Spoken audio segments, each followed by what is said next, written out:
Good morning students. Mechanics की आज की क्लास में नेक्स्ट हम ले रहे हैं लंबाई में संकुचन, रिलेटिविटी ऑफ साइमल्टेनिटी, मतलब समकालिकता की अपेक्षिकता।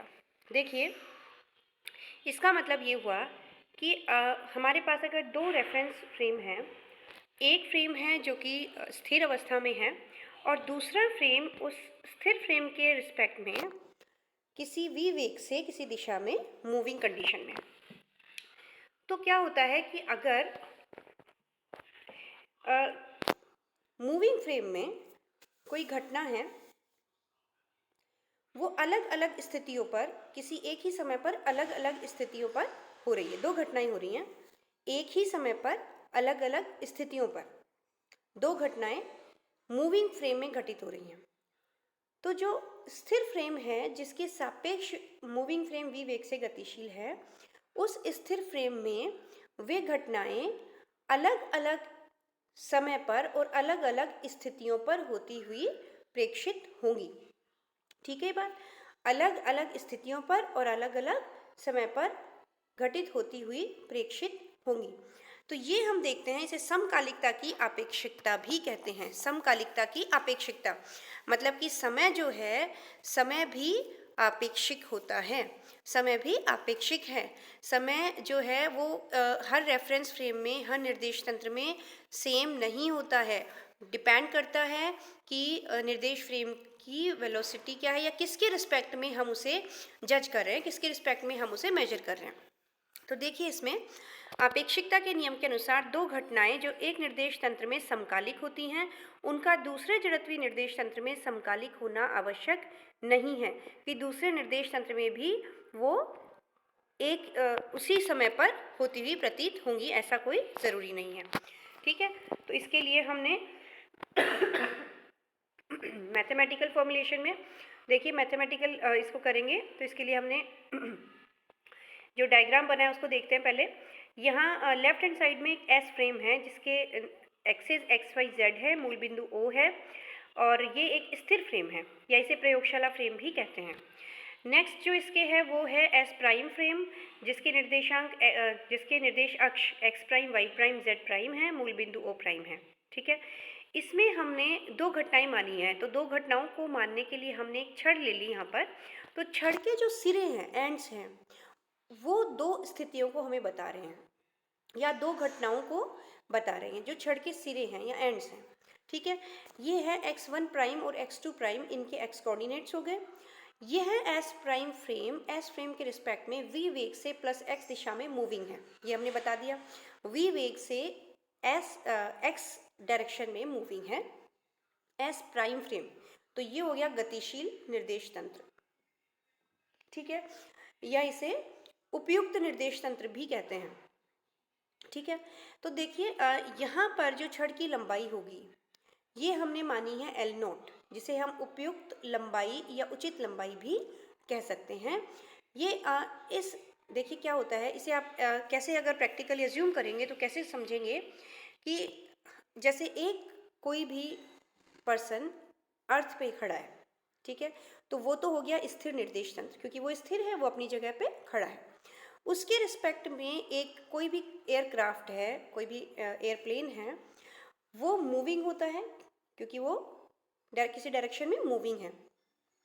और उस एयरप्लेन में एक छड़ रख दी हमने, या कोई दो घटनाएं घटित हो रही हैं, या हमने मान लिया कि छड़ रख दी जिसकी लंबाई एल नोट है। तो जो एयरप्लेन में जो पर्सन खड़ा है उसके लिए उस छड़ की लंबाई कितनी होगी, एल नोट होगी।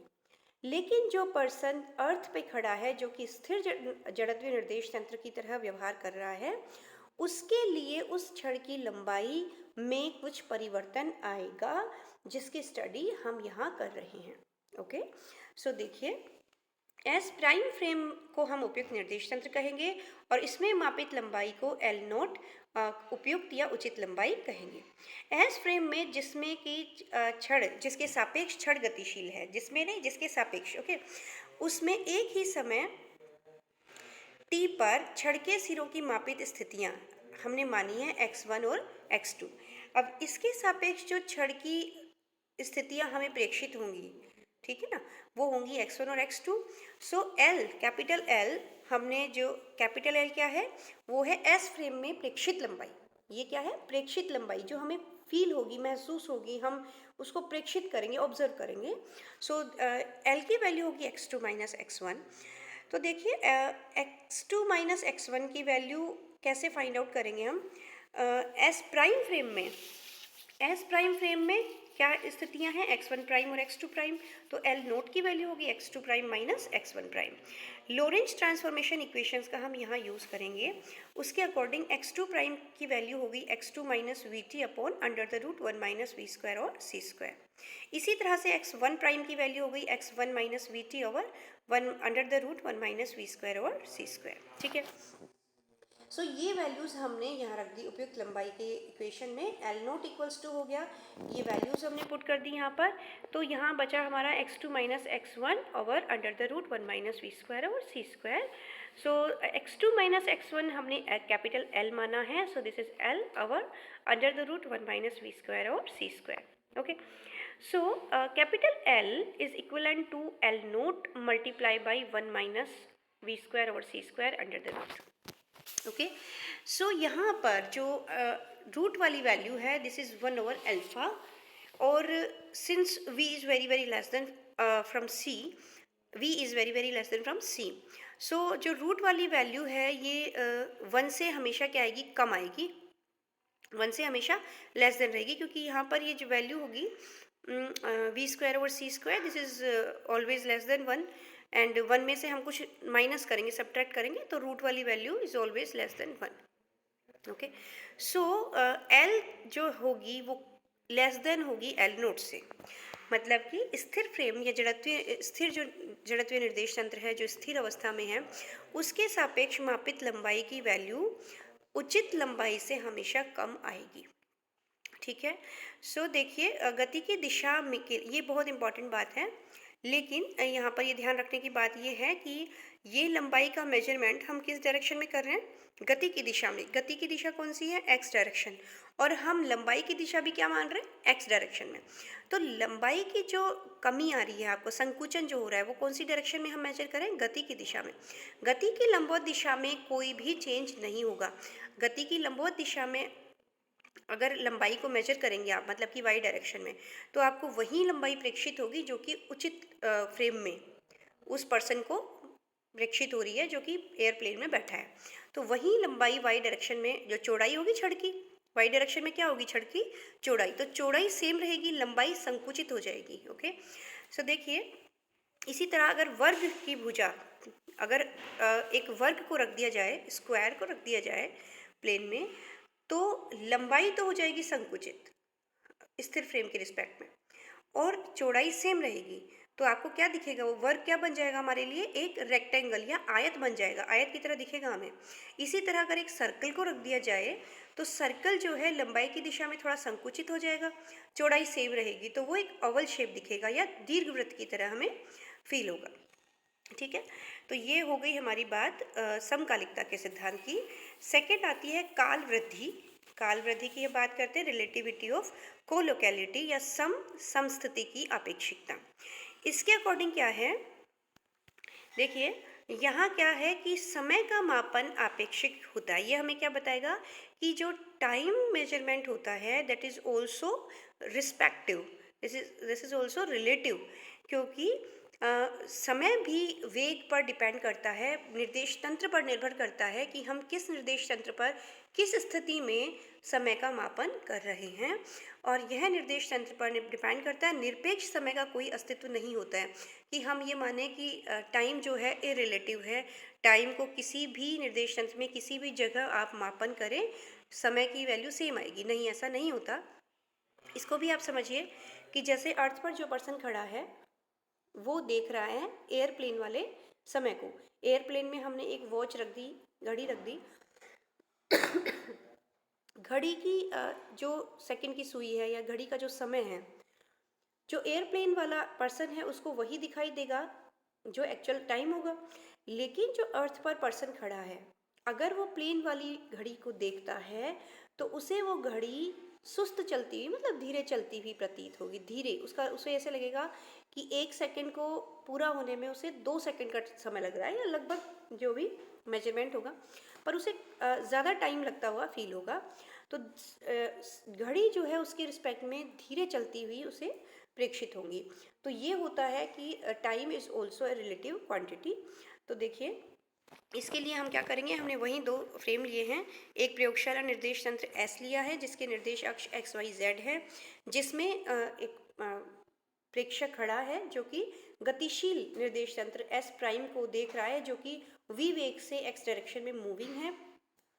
इसे हम उपयुक्त निर्देश तंत्र कहेंगे। ठीक है, यहाँ देखिए माना कि एस प्राइम फ्रेम जो कि उपयुक्त निर्देश तंत्र भी कहलाता है, उसमें 2 घटनाएं घड़ी के टिक टिक, मान लिया हमने कि 2 घटनाएं, जैसे पहले 2 अलग अलग स्थितियों की हमने बात करी थी, 2 घटनाएं हो रही थी अलग अलग स्थितियों पर, उसको हमने छड़ के द्वारा रिप्रेजेंट किया था। यहाँ हम 2 घटनाएं जैसे घड़ी के टिक टिक के फॉर्म में रिप्रेजेंट कर रहे हैं। वो x1 प्राइम स्थिति पर, एक ही स्थिति पर हो रही है लेकिन अलग अलग समय पर हो रही है। जैसे एक घटना अब हो गई, एक घटना थोड़ी देर रुक के हो गई, लेकिन स्थिति एक ही है। स्थिति क्या है, x1 प्राइम हमने ली है, एक ही स्थिति पर अलग अलग समय पर प्रेक्षित हो रही है, अर्थात उचित समय अंतराल कितना हो गया, tau not equals to t2 prime minus t1 prime. यहाँ समय अंतराल की बात हम करेंगे। ये घटनाएं निर्देश तंत्र S में जिसके सापेक्ष फ्रेम S प्राइम v वेग से x दिशा में गतिशील है। तो ये जो घटनाएं, दोनों घटनाएं हो रही हैं, वो S फ्रेम में क्या देख रहा है, S फ्रेम वाला जो प्रेक्षक है वो इन घटनाओं को t1 और t2 समय पर प्रेक्षित कर रहा है। ठीक है, इन घटनाओं की स्थिति S फ्रेम में समान नहीं होती है। इन घटनाओं की स्थिति S फ्रेम में स्थिति भी अलग हो जाती है, स्थिति भी सेम नहीं दिखेगी, क्योंकि हमने अभी जस्ट पहले पढ़ा है कोलोकेलिटी साइमल्टेनिटी प्रिंसिपल, सो रिलेटिविटी ऑफ साइमल्टेनिटी। तो वहाँ उसके अकॉर्डिंग स्थिति भी अलग अलग होगी और समय भी डिफरेंट होगा। तो देखते हैं किस तरह से according to Lorentz transformation T1 की वैल्यू जो ट्रांसफॉर्मेशन करेंगे हम इन्वर्स वाला, इन्वर्स लॉरेंज ट्रांसफॉर्मेशन के according T1 equals to T1 prime plus Vx1 prime और C square upon 1 minus V square और सी स्क्वायर। नीचे वाली जो क्वांटिटी दिस इज अल्फा, ऊपर चला जाएगा alpha T1 prime plus Vx1 prime और सी स्क्वायर। इसी तरह से T2 की वैल्यू हमने पुट कर दी। यहाँ पर डिफरेंस किसका है, केवल T1 प्राइम और T2 प्राइम का, क्योंकि x1 prime is the same. Okay, so S frame में प्रेक्षित समय अंतराल कितना होगा, this is given by tau, sorry this is given by tau, so tau equals to T2 minus T1। Value हम पुट कर देंगे, टो की वैल्यू आ जाएगी alpha T2 prime minus T1 prime, क्योंकि जो ब्रैकेट की ये क्वांटिटी है, ये वाली क्वांटिटी दोनों में सेम है, तो कैंसिल आउट हो जाएगी, तो बचेगा T2 prime minus T1 prime. Okay, so tau equals to हो गया, this is alpha and T2 prime minus T1 prime is tau not, हमने दिया था, ये उचित समय अंतराल था। और हम जानते हैं कि alpha is greater than 1, so tau is greater than tau not. तो जो स्थिर फ्रेम का प्रेक्षक है उसको समय ज़्यादा दिखेगा in comparison to the moving frame observer. तो उसके कंपैरिजन में वो ज़्यादा समय अंतराल को देखेगा, उसके लिए समय अंतराल ज़्यादा होगा। किन्हीं भी 2 घटनाओं को होने में जो समय लगा है उसके लिए वो वही समय, मतलब वही घटनाएं हो रही हैं, उसी जगह हो रही है, लेकिन जो स्थिर प्रेक्षक है उसको जगह भी अलग अलग फील होगी होती हुई और समय भी ज़्यादा दिखेगा उसे। अतः जड़त्वीय निर्देश तंत्र में जिसके सापेक्ष उपयुक्त निर्देश तंत्र गतिशील प्रेक्षित होते हैं, 2 घटनाओं के मध्य समय अंतराल अधिक प्रेक्षित होता है, अर्थात घड़ी धीरे चलती हुई प्रतीत होगी। और देखिए एस फ्रेम में घटना की स्थितियां भी भिन्न भिन्न प्रेक्षित होंगी। कैसे, हम इसमें भी Lorentz inverse Lorentz transformation equations use करेंगे। x1 इक्वल्स टू होता है x1 prime plus Vt1 prime over 1 minus V square और C square under the root, this is alpha x1 prime plus Vt1 prime. Okay, so x2 equals to होगा alpha x1 prime plus Vt2 prime. तो आप यहाँ से देख सकते हैं कि x1 और x1 प्राइम इक्वल कब होंगी, अगर T1 prime equals to T2 prime होगा तो x1 और x2 सेम हो जाएंगी। मतलब क्या हुआ कि स्थिर फ्रेम के प्रेक्षक को भी जो घटनाएं होंगी वो एक ही स्थिति पर प्रेक्षित होंगी। कब होंगी, जब समकालिक स्थिति होगी। अगर एस प्राइम फ्रेम में दोनों घटनाएं समस्थिति और समकालिक होंगी, तो स्थिर निर्देश फ्रेम एस में भी दोनों घटनाएं क्या होंगी, समस्थिति पर होती हुई प्रतीत होंगी। और ठीक है, सो ये यहाँ तक हमने कर लिया आज। नेक्स्ट हम अगले लेक्चर में देखेंगे। Thank you.